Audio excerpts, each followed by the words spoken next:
Tien Cong Tran, Ph.D. Lao Tzu's Tao Te Ching. The Book of the Way. Chapter 13. Chapter 13 is exceedingly difficult to understand. If we look at translations, English or French, we see differences because each translator has a different understanding. Indeed, there are different translations not only in Chapter 13, but also in other chapters. However, Chapter 13 shows a clear difficulty. The text. 1. Welcome disgrace as a fright. Esteem calamity as your own body. 2. Why do we say, welcome disgrace as a fright?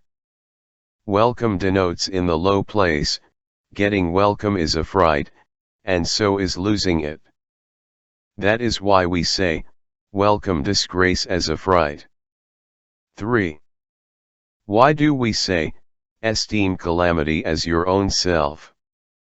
Because our self is the very source of our calamity.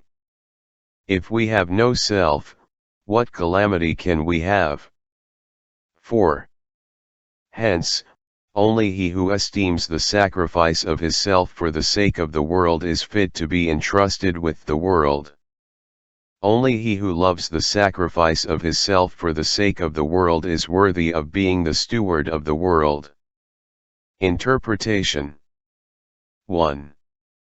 Welcome disgrace as a fright. Esteem calamity as your own body. Disgrace is losing the way. Man at some moment is frightful in front of his fallenness. Is he a true man? They talk about anxiety and care about the way. Mencius says shame is the sentiment by which man feels he is out of the way. This welcome is very precious, knowing of fallenness as disgrace and so getting fright. No welcome is a great danger. Knowing of disgrace and of fright before disgrace proves that one knows that, regarding the way, he has something wrong.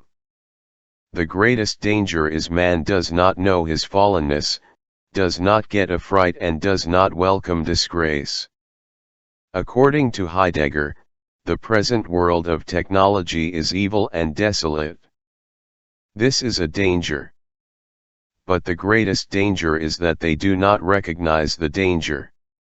Losing the way is also calamity. Our body has fallen into calamity. Therefore, if we love our body, we must love calamity and disgrace.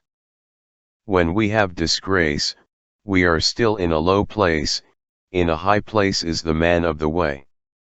Man at some time feels frightened before his fallenness. Is he truly himself? Man is always anxious about his way.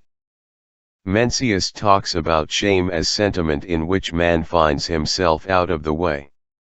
2. Why do we say, welcome disgrace as a fright? Welcome denotes in the low place, getting welcome is a fright, and so is losing it. That is why we say, welcome disgrace as a fright. Why is disgrace welcomed as a fright? According to Lao Tzu, the reply is that because welcome is in the low place.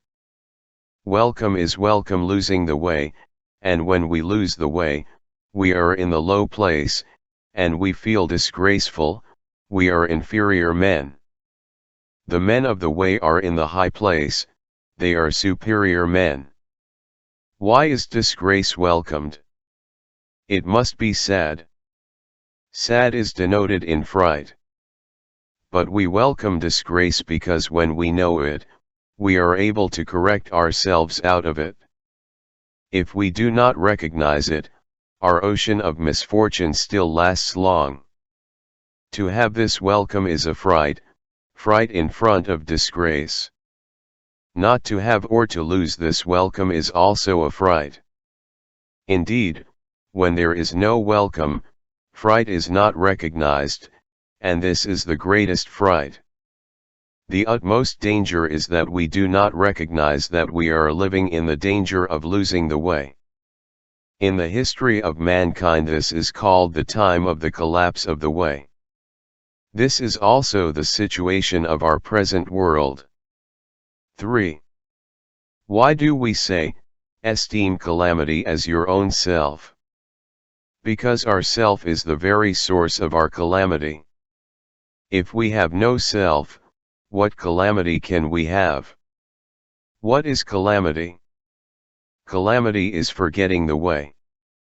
The self here is the self full of desires, attaching to the material world. Calamity and that self are one. If there is no self, there is no calamity. Why do we say, esteem calamity? Because our self is calamity. And we must love ourself. We must bring ourself far away from calamity. We have to bring ourself far from desires, attaching to the material world. We can meet the interpretation that because we have ourself, we have calamity. So, if we abandon ourself, we do not have to cope with calamity. And this is the doctrine of no self of Lao-tzu. But how can we abandon ourself? Is it not true that only at death we can abandon ourself? Therefore, we abandon only ourself which is full of desires, attaching to the material world. We need a self full of the way, like Lao-tzu's self. Suppose we do not embrace a debauched self, we do not have calamity. But indeed, we have a debauched self. 4. Hence, only he who esteems the sacrifice of his self for the sake of the world is fit to be entrusted with the world. Only he who loves the sacrifice of his self for the sake of the world is worthy of being the steward of the world. The sacrifice of his self for the sake of the world is to consider the world as his self. But we have just said the self is calamity. So, what does to consider the world as his self mean? It means to consider the world as calamity. And when we consider the world to be in calamity, we know that it needs to be saved. It is deeply immersed in fallenness. We have to esteem, to love the task of bringing the way to it. The way comes as thunder, hurry to save the world. Only if we worry to save the world, we are worthy of being entrusted with it and being the steward of it. The sacrifice of his self for the sake of the world is esteeming and loving the world the same as his self or, further, more than his self. A sage sacrifices his self for the sake of the world and is fit to be entrusted with the world.